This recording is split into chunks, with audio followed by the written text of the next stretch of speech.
পঞ্চগড়ে চতুর্থবারের মতো ফুটেছে ভিনদেশি টিউলিপ। টিউলিপ ফুলকে ঘিরে গড়ে উঠেছে ইকো ট্যুরিজম ব্যবস্থা। ভিড় করছেন পর্যটকরা। পর্যটনের পাশাপাশি স্থানীয় পর্যায়ে আর্থসামাজিক উন্নয়ন ও কৃষি অর্থনীতিতে গুরুত্বপূর্ণ ভূমিকা পালন করছে টিউলিপ বাগান। এই চাষে লাভবান হওয়ায় সচ্ছলতা ফিরেছে নারী উদ্যোক্তাদের পরিবারে। পঞ্চগড় থেকে সাজ্জাদুর রহমান সাজ্জাদের পাঠানো রিপোর্ট।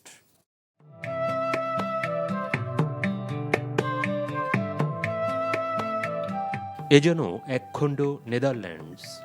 টিউলিপ, ভিনদেশি ফুল শীতপ্রধান এলাকা হিসেবে এখন শোভা ছড়াচ্ছে পঞ্চগড়ের তেঁতুলিয়ায়। চাষ হয়েছে 9 প্রজাতির এ ফুল। জানুয়ারির শুরুতে সীমান্ত ঘেঁষা দর্জিপাড়া গ্রামে রোপণ করা হয় টিউলিপ। মাত্র 20 থেকে 25 দিনের মধ্যে চারা গজায়। আগামী 2 মাস থাকবে রাজসিক সৌন্দর্য সৌরভ। বাগানে রং বেরঙের ফুল দেখে মুগ্ধ পর্যটক ও দর্শনার্থীরা। কেউ ছুঁয়ে দেখছেন, কেউ ফ্রেমে বন্দি করছেন বর্ণিল মুহূর্ত, কেউ বা কিনছেন টিউলিপ।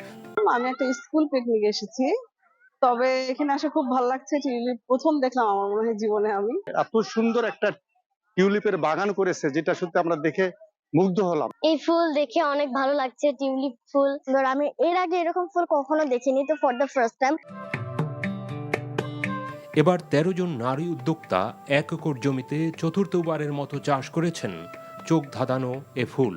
সংসারের কাজের ফাঁকে এ চাষাবাদ করে স্বাবলম্বী হচ্ছেন প্রত্যন্ত পল্লীর নারীরা। টিউলিপ চাষ করে আমরা অধিক লাভজনক হচ্ছি। এটি যেহেতু অল্প দিনের মধ্যে হয়ে যাচ্ছে, গতবারের তুলনায় এবার আরো বেশি মানুষ আসতেছে। আর্থিকভাবে স্বাবলম্বী হয়েছি এবং সংসার ভালোই চলতেছে, সুখে শান্তিতে চলতেছে, ছেলে মেয়েদের লেখাপড়া শিখাইতে পারতেছি। নারীর ক্ষমতায়ন বৃদ্ধি, নারী উদ্যোক্তাদের সহযোগিতায় বেসরকারি উন্নয়ন সংস্থা ইকো সোশ্যাল ডেভেলপমেন্ট অর্গানাইজেশনের উদ্যোগে এখানে ফুটতে শুরু করে টিউলিপ। টিউলিপ ফুলের মাধ্যমে আমাদের এই কৃষানী নারীরা তাদের অর্থনৈতিক উন্নয়নের মুক্তি খুঁজছে। টিউলিপ ফুলের পাশাপাশি যাতে ইকো ট্যুরিজম, যেটা ইএসডি এর মাধ্যমে পরিচালিত হবে, অন্য রকম কিছু এসে যাতে পর্যটকরা এখানে পায় বছরব্যাপী, সেই আমাদের চিন্তা ভাবনা রয়েছে।